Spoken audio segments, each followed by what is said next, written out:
Hi, welcome to another video. You'll see in front of you a selection of Worx power tools. I'm a bit of a fan of the Worx products. I don't really know why. I suppose I bought a couple of items and then kind of got into the ecosystem. I find them very good. The batteries seem to work well, seem to last quite well. They're only quite small capacity. The downside with the batteries is actually they're quite expensive for the capacity. If you buy genuine Worx, I've not tried non-genuine Worx.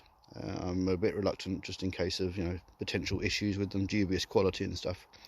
But I find that generally, on the whole, the Worx products are pretty reliable. Now, going from left to right, in the foreground on the left you'll see my impact driver. It sort of does everything: screwdriver and small nut remover, tightener. It's a bit like it's an impactor, just a small impactor, and it's done a lot of work.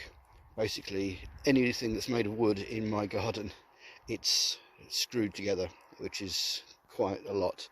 So the decking that it's sitting on, it put together this, and down my garden I've got a slope of decking that goes 25 meters down. It did all that. It did all the fence to the left, the bike storage shed on the left hand side, it put that together. It put all the decking together at the bottom of the garden.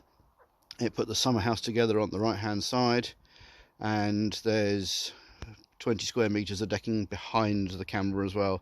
It put all that together, and I've got the top of the garden where we store like the hot tub and the outside stuff, sort of like an 8x8. It put all that together, and it put a new roof on my workshop. It has done a lot of work. I couldn't count how many screws it's done up, probably 10,000. Yeah, a lot. Still works absolutely fine, still hammers as well as it always did.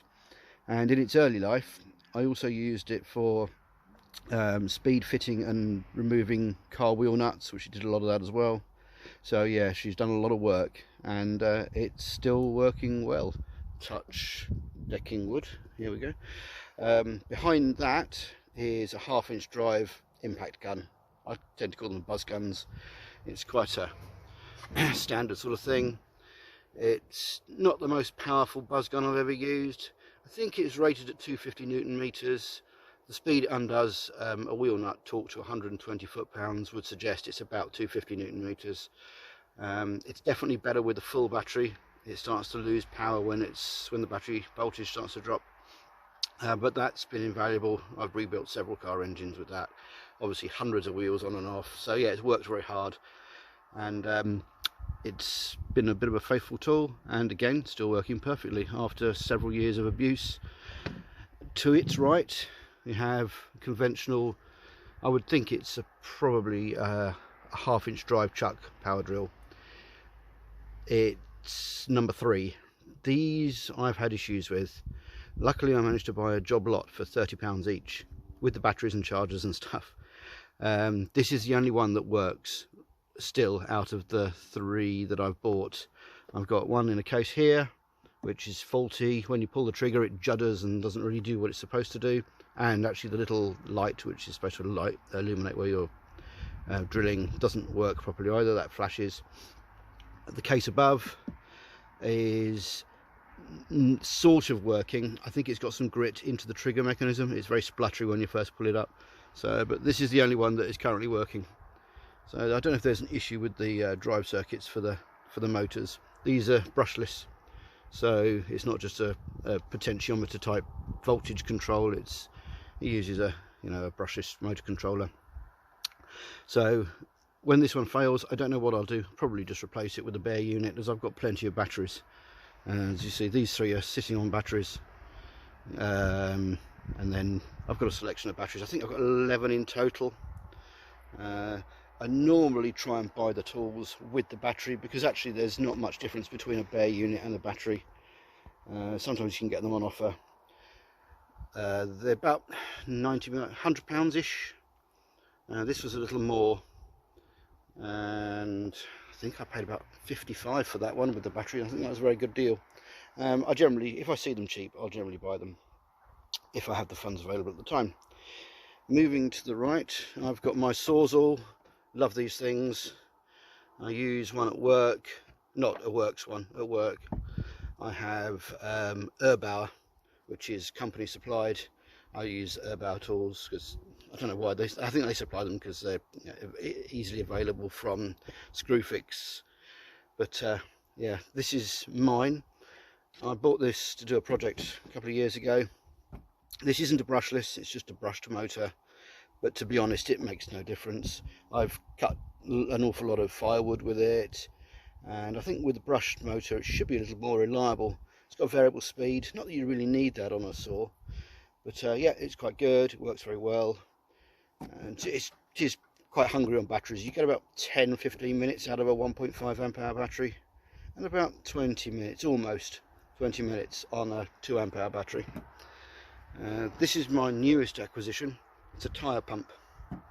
It's well, very handy, very useful, and it's incredibly fast for what it does. It's not designed for inflating flat tyres. It's designed for, you know, just topping up your tyres on a weekly or monthly basis, or however long you do it. It has a digital display on the top, and what I find a really useful feature is you can set it to the pressure you want, a bit like at a petrol station, tyre filling station, and then you just press play, which is pump, and it pumps up to the pressure and then turns off, which is really handy. So having 3 cars in the household, I find I'm always having to adjust tyre pressures, and this, compared to like the cheap sort of like £15 cigarette lighter powered tyre pumps, this is better. When it runs, it's quiet, or more quiet. There's no sort of rattling sounds. I'm guessing that the compressor used inside is quite a durable one. It's surprisingly heavy for what it is. You can tell it's made up to a quality rather than down to a price, which is what you want, because these sort of things aren't cheap. But it also has a kind of pointless light on the front, which has like the your normal SOS feature, and like they put all these kind of LED type lights. But yeah, I really love that tool. It's a fantastic little tool. And I've got a whole load of these. This is the mains chargers. I think I've got 4 or 5 of these. Obviously I don't really use them. What I tend to use is this one, which is the 12 volt one. It works on a car cigarette lighter. Well, in my workshop, if you've ever seen any of my videos, you'll see that I've got a 12 volt power system, and I can charge any of these batteries in about 30 or 40 minutes from sun, so it costs me nothing to charge them up. And I have a good collection of batteries, because nearly everything I've bought has come with batteries. I've never had to buy extra batteries. So down in the bike store I've got a lawnmower which came with 2 power share batteries with the lights on it. It also came, the strimmer came in the same box. It was like a deal with the lawnmower and the strimmer, but that actually just shared the same batteries. It only ever came with the 2 batteries. I've got my Worx Android, which I've done a few videos on. That came with its own battery, and in fact it's got a battery in it because it doesn't work without it. And then all the other tools I've got have come with batteries as well. So I have a good selection of batteries.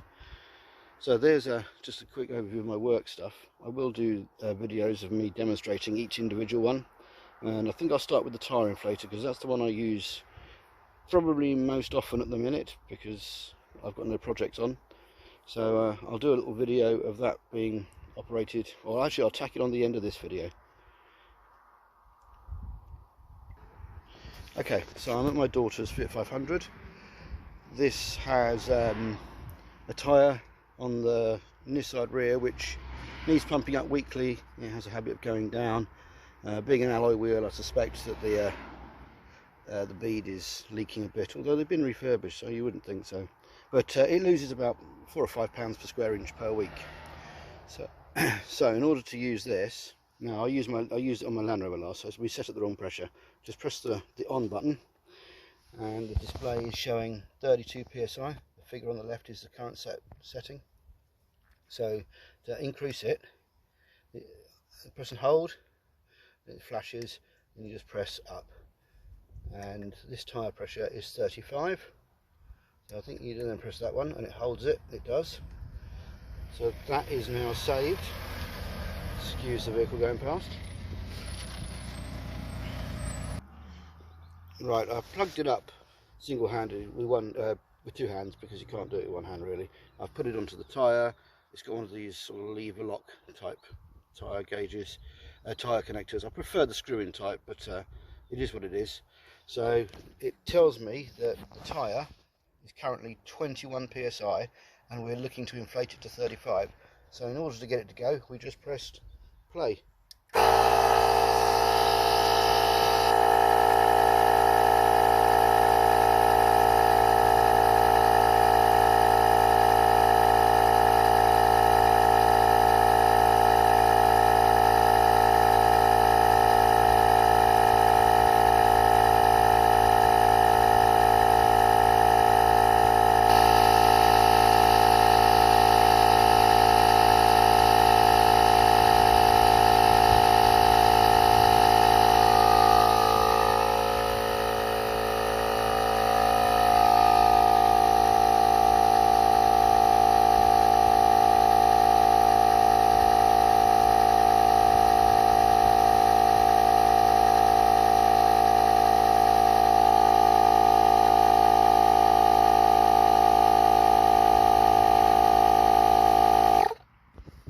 And there we are, less than a minute, and it's gone from 21 psi to 35 psi and shut itself off, which I think for a handy just pressure adjustment is an acceptable time to wait.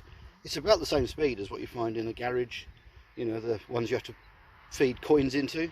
So yeah, quite impressed with it. It's a very handy piece of kit. The battery's got more than enough power to do, probably a dozen cars, I would think, because it takes no power from the battery whatsoever.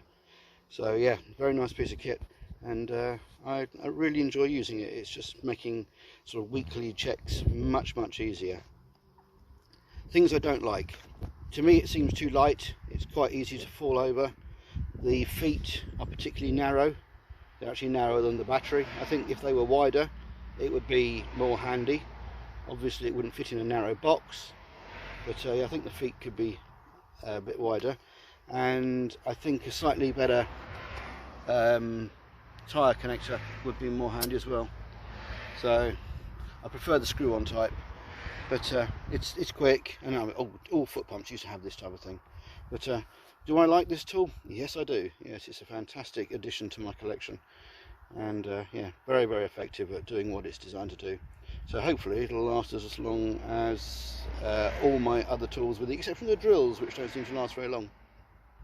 So there's a quick little overview of some of my Worx products. You've seen the strimmer and the lawnmower, and obviously my Worx Landwood as well.